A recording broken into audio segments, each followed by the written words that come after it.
Hello, everybody. Welcome back to another episode of the Sesh. I am your host, Raveheart, here again, as always, my best friend, my partner in crime, Taylor Surreal. How's it going today, buddy? Doing all right. Still got some sunlight left today. Yeah, we're recording early due to scheduling uh issues, but yeah, let's jump into it. So, we are back on the F1 content train this week. Um let's start off with a little recap of the season so far. We have Bahrain. Um, Hamilton took that one. Verstappen second. With the Of track course. limits controversy and the sandwich bag killing Fernando Alonso's race. We had Imola in the rain. Verstappen took that one with the Lewis crash and all that. Uh, we had Portugal, which I think was by far the most boring race Yeah.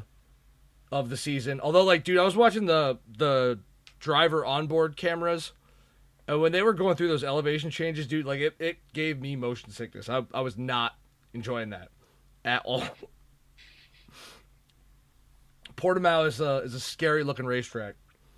And then last week, we had Spain. Hamilton wins again. Hamilton takes, three out of the first four. Um, what did you think of the first four races of the year? Started off quite exciting. The last two were kind of boring, but there's got to be something like that. I think the Uh, strategy aspect of Spain kind of like that's definitely number three. But yeah. the strategic element that Mercedes busted out on Red Bull that bumped it above Portugal for me. Yes. Spain was more interesting to watch. Better highlights, better entire race. The wildest race so far though was the second one.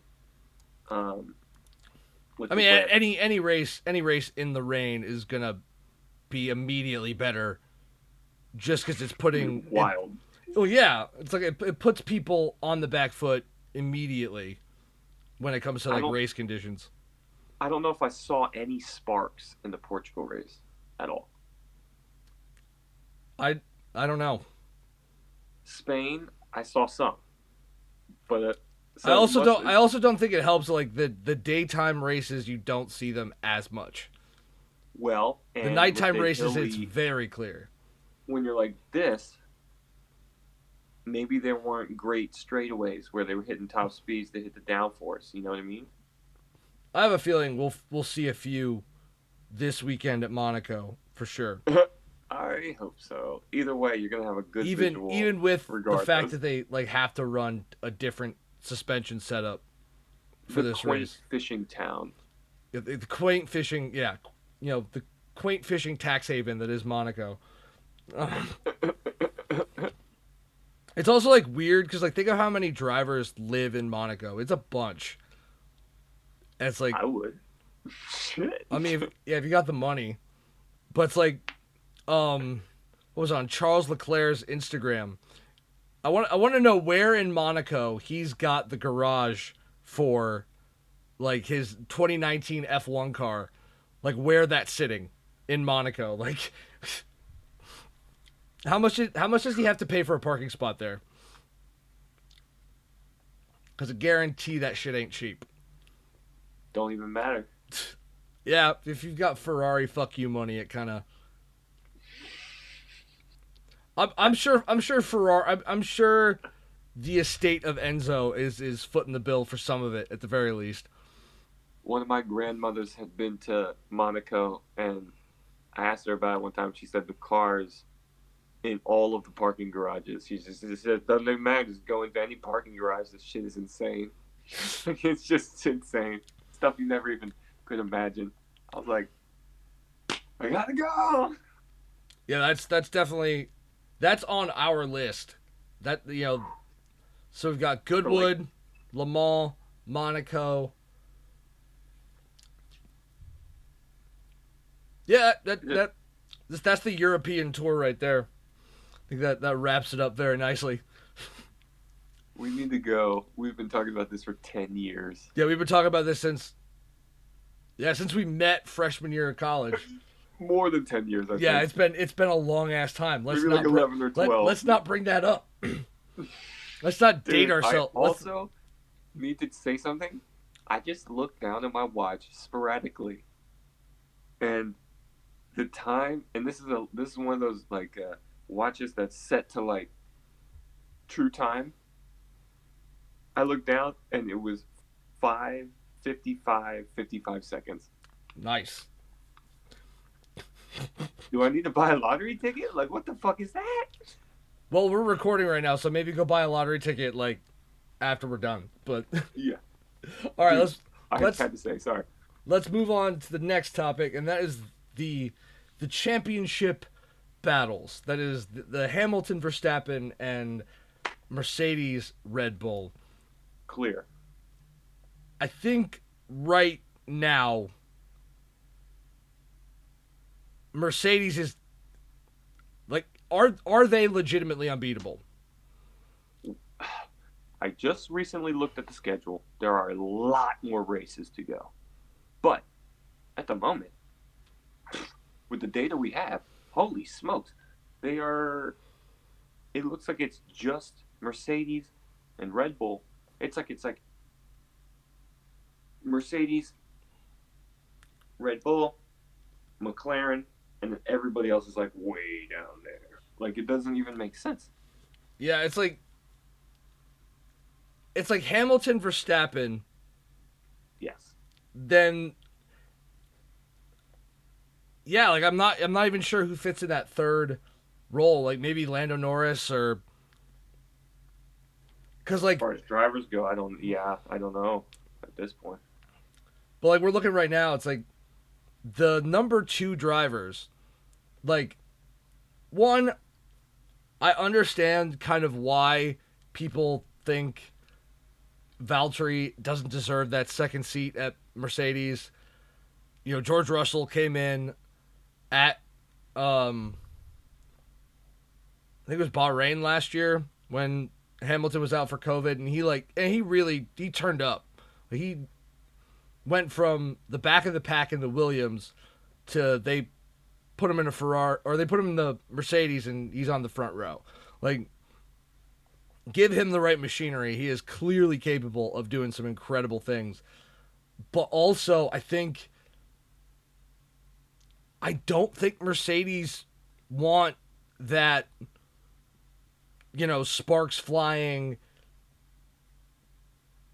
They don't want that head-to-head rivalry that they had between Hamilton and Nico Rosberg, because there were a couple of times where they were fighting for the lead and they crashed each other out, and it was a double DNF. And they are Mercedes. They are the Germans. They can't have that. Like, Too much liability. yeah, it's like Valtteri takes the right amount of risk, but he also knows not to fuck up bad enough that he's going to finish outside of the top five. Right. And when you have a guy who is consistently in that category, there's no sense to drop him when basically you're guaranteeing yourself a shot at the constructors every year with that combo. Guaranteed secondary man. I think the only reason why you'd switch at this point is if you're going to lose Russell to someone else. That'd be the only reason I'd make that switch. But like do you think Red Bull is going to come through and really challenge, or are they going to wait? Are they waiting until 2022 to really make that push? That's a question right there. I really don't know. It's like listening to the Honda engineers that work with Red Bull. They seem very intent to want to push for the win now. They want to end their time in Formula One on a high note. And right now, I don't think, especially with the new like bendy wing situation and how that might affect their standings. It all depends. But I don't know. I think it's going to come down to the wire, but I think Red Bull's going to pull it out. Oh, oh, interesting. Like, it will be one of those scenarios where they will have to take some ballsy risks to get it done, but I think it might happen. They've proved themselves. So But it's like, speaking of that number two, we have that, second Red Bull seat, which has had three drivers in as many years try and back up Max Verstappen, and it just they're not cutting the mustard. Like to the point where like, I'm seeing it in like the F1 drama Twitter that people are like, "Yo, it's time to dump Perez." Like, and I think that guy will be dumped. Or not dumped, but replaced. Given the chance. So, they're the second best team that exists. Second best. They're arguably the best team that exists. How is that? Yeah. I mean, I would argue the best scenario would be to leave him in that team for a while and let him actually get used to the car, cuz basically only giving somebody like a half a season to get used to the car and actually try and produce results, that's not fucking helping anybody. Again, I know as a Browns fan, that's Right. a bad idea. Starting a rookie quarterback, bad idea. Unless you absolutely have to. But yeah, it's like right now, who do they have? They're not bringing Albon back after last year. I think they're not bringing back Pierre Gasly from AlphaTauri because, well, he burned some bridges when he was there 2 years ago, and he doesn't seem to want to go back. So odds are he's out. It's like, are you really gonna do it like do this again, where you dump a up and coming driver halfway through the season to promote a young guy? In that case, it would be Yuki Tsunoda, who'd be a fucking rookie. Like, you really want to dump a rookie into that Red Bull and see what the fuck happens? Like, it's like I know Red Bull are hungry for results, but I don't think they're that hungry. No, they're pretty smart. Oh, I should fucking hope so. If they're not, I'm gonna switch over to Rich Energy. Yes, the Sesh podcast, unofficially brought to you by Weed and Red Bull. Rich energy. Drink it. Amazing. If anybody from the UK is watching this and wants to send, well, not Taylor because he doesn't drink energy drinks, but if you want to send me some Rich Energy in the comments, hit us up. We'll make something happen. We'll send you the first drop of Sesh merch when it comes out. Review it on a podcast. Yeah. All right, on to the next topic here. We've got the cancellation of the Canadian and Turkish Grand Prix. Yeah, this is interesting. So both of them have to do with COVID. I kind of expected Canada. Yeah, Canada, I think it's because of the 14, like you have to, once you land, it's a 14-day hotel quarantine. Then They you're weren't good. willing to budge. And then the whole thing regardless is, of the but yeah, it's not only that, but when you get back to the UK, which is where 95% of these teams are based, it's another 10 days after that. So with the calendar the way it's set up currently, that it's not really feasible. doesn't work. And with Turkey, I think it's just a case number thing. They're just not happy with where their numbers are at right now. It seemed like the numbers kind of spiked weirdly, and then the UK cut off travel Yeah. from Turkey, or I think Or from Turkey. yeah, or it's something. it's on their like red list for travel. Yeah, So of course, then that one got backed. I was watching some videos online, and I'm looking in the comments, and they're I'm legitimately bummed that Turkey is off after watching some of the highlights from the last few years because that shit just looks bonkers. Just especially what was it in the rain last year? Just I think absolute so. madness. And they But replaced it with Austria. So now there's two Austria. yeah, the Austrian and then the Styrian Grand Prix, which are effectively it's a double header at the Red Bull Ring. It's okay. So the Red Bull Ring is in Austria. Yeah, Okay. which hey Red Bull, buy the Nürburgring. the Make the Nordschleife great again. Um, Nürburgring. Imagine the green hell as an F1 track. That would be insane. Like with modern day cars. I know they did it back in the day, but like I don't know. After Nicky Lauda crashed there, I don't think they're ever actually gonna allow that to happen again. It is such a crazy track. I don't even. Yeah, I don't even. But speaking of crazy tracks, America's got a bunch of them. And I know one of them that I would love to see an F1 race on. And we've talked about this before, but Laguna fucking Seca. I Yeah. I want to see Hamilton lose his lunch in the corkscrew. I want to see that. I want to see something just crazy happen That would be because wild.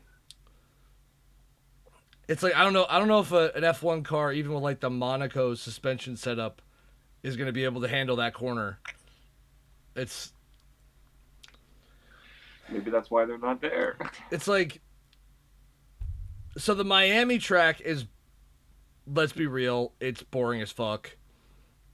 It's I flat. didn't even know they had one. It's just a part. It's for next year. I think it's the first one, but it's like it's effectively just in the parking lots around um Hard Rock Stadium in Miami.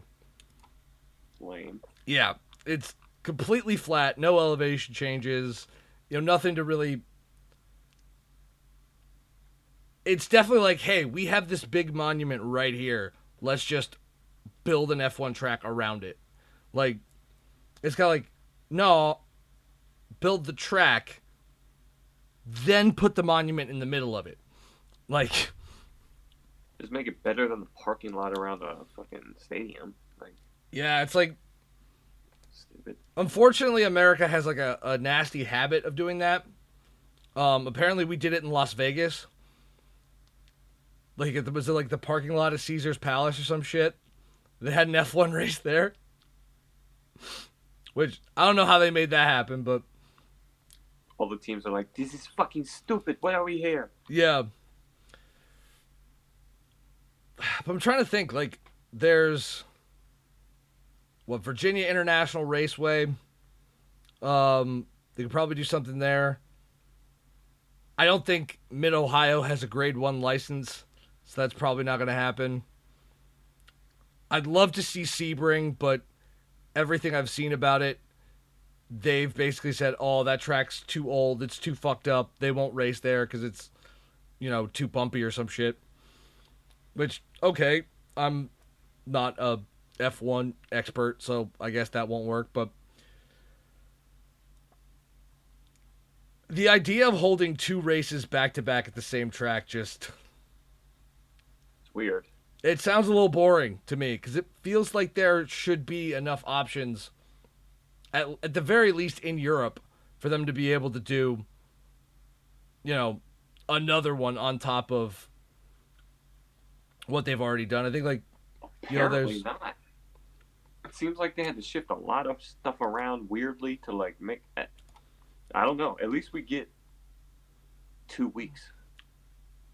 At least there's not skipping and then there's like a dead period or something. It's like at least we're. It's weird oh though. no, it's uh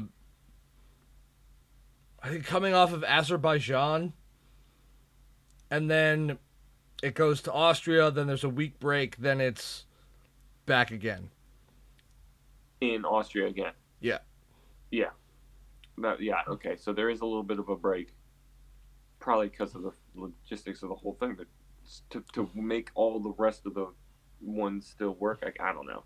Yeah, it's These teams are like, where are we going? Where are we going next? And they're like, like oh no, I know we've staying right here. said I know we've called this a traveling circus before, but like it's gone officially. I think at this point from traveling circus to logistical clusterfuck. Like it has it has progressed down that line in a pretty linear way, and I don't know, but I have a gut feeling that I think Turkey may come back to the calendar. Um, Yeah, they're hoping in the like towards the end of the season. Which, by the way, we're going all the way to December. I didn't realize that. yeah, we've got some time, but it's like So we could still see it. we could.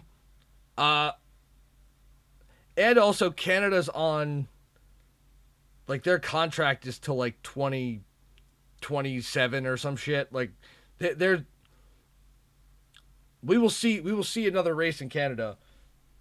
I know that Taylor is too afraid to go north of the border. So your correspondent for the Canadian Grand Prix will probably be me. Yes, it absolutely will be. Dude, you won't go to Canada in June.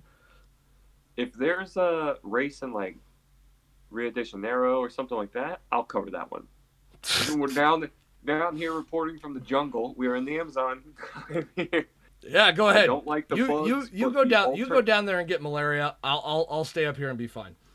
The alternative was cold weather in Canada, so I am reporting to you live down here from the beaches of Rio. Oh, you know Canadian summers are just like American summers. Shut the fuck up. Yeah, and there's ice everywhere, and you gotta wear a jacket. No. For reference, everybody, Taylor thinks it's cold when it's like 61 degrees outside. I was just gonna say 61. Yes. Actually, yep. Yes. Taylor is what we like to call here in Ohio a fucking wuss. A reptilian lizard person. I need to sunbathe daily to charge. And by sunbathe, I just mean be outside in the sun with my shirt off. Well, all right, let's move on to our last topic. Let's wrap this one up with Monaco, the crown jewel of the Formula One calendar. Terrible racing, but it is what all racing should be, a fucking spectacle on every conceivable level, from the teams, Red Bulls, like floating Temple of Doom out there in the marina next to the mega yachts. We've got McLaren's new livery this year, which just Why an was that not the regular one? absolute banger. Like I saw a mock-up on Twitter of that livery on the 2022 car, and I'm saying it right now, Zach Brown, if you do not make that your main livery for 2022, I'm coming out to the UK to slap you around a little bit. Some good old-fashioned American street justice, because that livery is too pretty for us not to have it every race.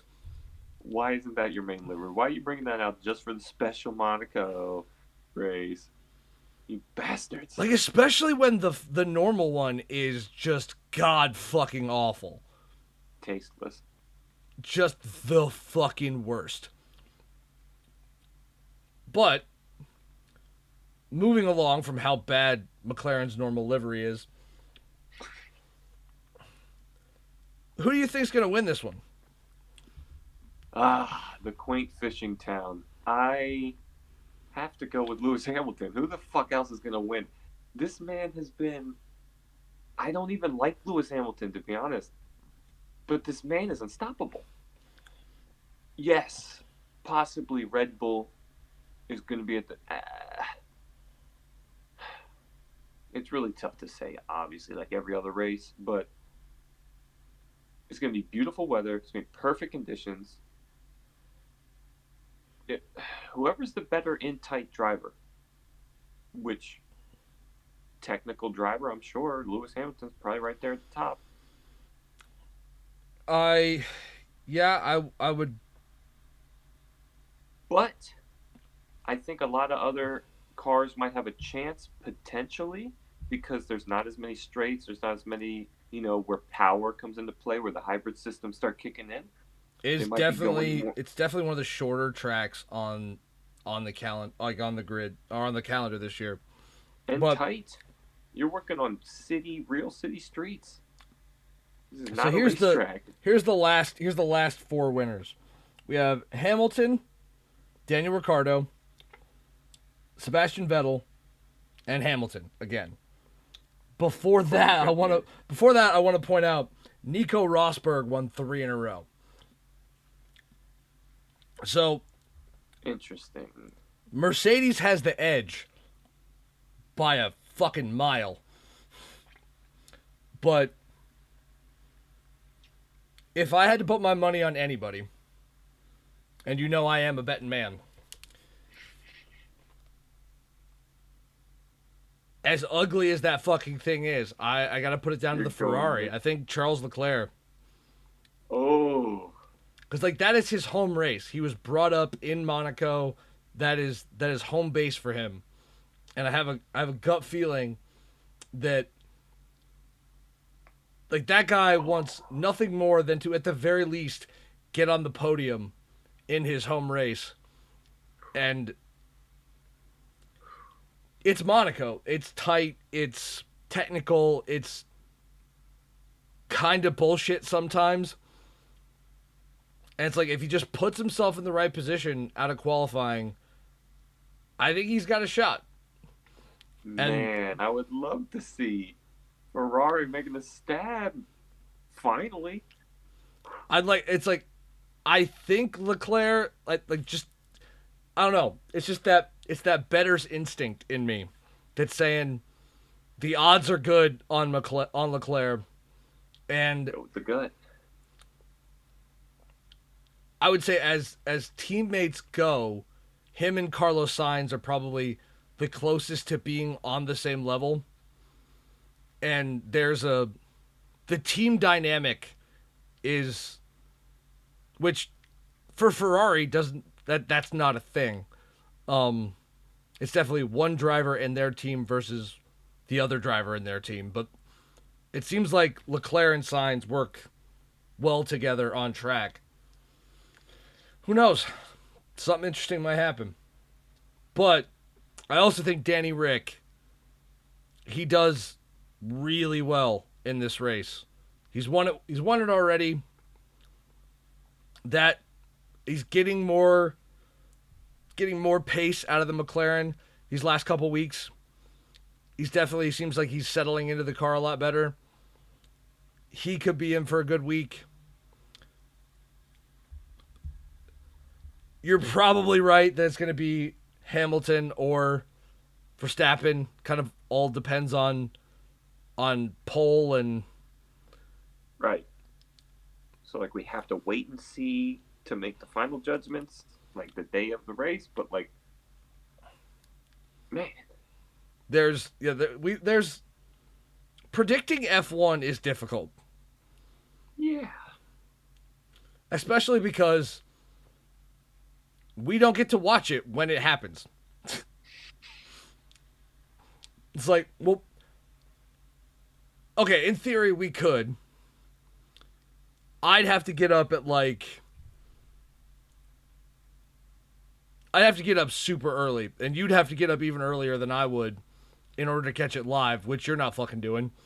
And because I get up early as I can to begin with. I can't even go any earlier. That's crazy. I'd have to go to bed at like 7 o'clock. my whole thing's like here's my whole thing. Like if I just like went out for like whatever show or whatever I'm doing Saturday night. For those of you who don't know, I am a DJ, by the way, so I work on Saturdays. But like if I get home at like 6 in the morning, burn a couple sativa J's and push through and stay up for the race, I think that might be the ideal play. If not gonna get it to Madness. work out like that. But yeah, like not watching them live, it takes a little bit out of the fun. At least for me, because it's like I've turned As off long as all my ESPN notifications, so I don't know who that's what I was gonna wins. say. As long as I don't see any of that, when I click on it, it's live to me. I know it's not, but I just imagine it is. I pretend. And it's like I add Formula One and all that to my muted words on my social media on Saturday night, so I don't wake up and immediately see who won. Wild. Well, no, that happened with Imola. It was like I like woke up, opened up Twitter, and the first thing I saw is just you know Max Verstappen shit just all the way down my timeline. I'm like, well, Well, I mean, I might as well well. watch to see how this ends up playing out, but yeah, it does definitely take something out of it watching from the States when you can't watch it live. It's like I think it's on ESPN, but like I don't know if there's like a tape delay or whatever on it, but like even if there's not, it's like you still have to like the timing is terrible. Right. At least we have Austin this year. So we still got that on the calendar. But I will be watching that one on TV, assuming it's still happening, which we've already discussed cancellations, but hope beyond hope it still happens because I fucking bought tickets. So yeah, some lifestyle vlog content from Austin. Taylor doesn't like Texas, so I'm not gonna force him to come with me. No, I like Texas. I just don't like Austin. Guess we're shit out of luck on that one then. Taylor is a bit of a stick in the mud if you guys haven't worked that out. But in a good way though. It's like I don't like the cold. I don't like Austin. It's like if it's north of the Mason Dixon, I don't want anything to do with it. I know there's topics you're sticking the mud on too, so let's not even Well, yeah, it's like move on. the closer I get to the equator, the more uncomfortable I get. It's like I'm a beefy Celtic dude. I need my cold weather and my rain. Otherwise I'm like start sweating to death. It keeps you balanced. It's such bullshit. No, it doesn't. It's like if I could get into the UK for Silverstone and it was just like, a cold, rainy, British afternoon, See, I would be so happy with that. I would make the trip though. I would make the trip, nostalgia purposes, and because like I get to walk on the land that tried to stop us back in the day. I walk around big dick hanging out, just like yeah, what up? I I imagine that's how every like American feels the first time they land somewhere in the UK. No, I'm just playing. You're in the UK. I remember going to some like naval museum with my mom when I was a kid, my first trip over there, and like they had these costumes that you all got to put on. I'm like, where are the American costumes? And then everybody just turns around and looks at me like, there are no American costumes, you piece of shit. Go back to where you came from. You bastard! This whole thing is about you. You Yeah. bastards. We had to create this entire museum experience to allow British citizens to role play the loss of our first colony. The massive L that they took. To be fair though, on the topic of Formula 1, they do have us beat by a fucking mile. Oh, yeah. Problem Drivers, is nobody in America constructors. It's like Phil Hill and Mario Andretti. They're the only two Americans who have won a world title. And technically, Andretti, is he a naturalized American citizen or? I was about to ask you. I didn't even know that. Like I Statistic. I know he wasn't born in the States, but like, I don't know. I'm not sure if it was like two American parents and he was, American that way or what the deal was. But yeah, I think we have the UK consistently beat on everything but motorsport and probably club culture. But we're not getting into that conversation right now because y'all don't need to be here for 4 hours while I talk about DJ shit. But all right, so all right, final Monaco predictions. I'm gonna be that guy. I'm just gonna say Hamilton, even though I don't like Hamilton. But when I think about the most powerful technical drivers, at the moment I'm thinking him. I'm just going with instinct. You're just locking in the Ferrari. Yeah, I think Charles Leclerc is gonna. I don't know. I just got that gut feeling. I don't even And like also Team Mercedes. the odds on him winning. Like if I were to actually place a bet, those are the tastiest odds to me.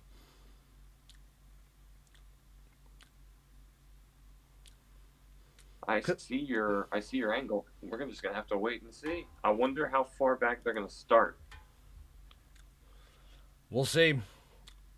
But I'd say it's a very calculated decision. yep. Whereas I'm doing the opposite and not calculating that much. I'm just going with what I feel at the moment. I mean, you're also going with probably the safest bias. pick you could probably make. Yeah, a huge bias. So I can't fault you for that pick though, because. But I want to see him lose. That's the thing. I'm not a fan. We're just. It's like we put money down. It's like both of us have like tons of respect for Hamilton, but like as a racer, as a guy behind the F1 car, he's incredible. I don't understand it. Like, what? Ugh. Anyways. It's like both of us hate the Patriots. Exactly. It's just like that. It's on that level. It's just like you don't want the Pats to win another Super Bowl. And we don't want Mercedes to win another title, but... No. That's probably the best reference you could have came up with at the moment. Yeah. By goodness, are we not... It's like the Pats or the Yankees. It's like, yeah, fuck them. It's like they're easy to hate. Yeah, very, very easy to hate.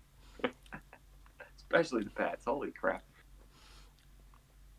It's like the Pats, the Yankees, Nikita Mazepin. Like, they're all on that level of easy to hate. Very. But all right, everybody. That is going to be enough for us today. We will be back again soon with some more F1 and some other normal, random, off-the-wall podcasts. I have been your host, Raveheart. This has been my friend, Taylor Surreal. You can find all our links down in the comments. Remember to like, share, subscribe, click the bell, tell your friends, spam this shit to your grandma. I don't give a shit what you do. Definitely spam your grandma. Adios.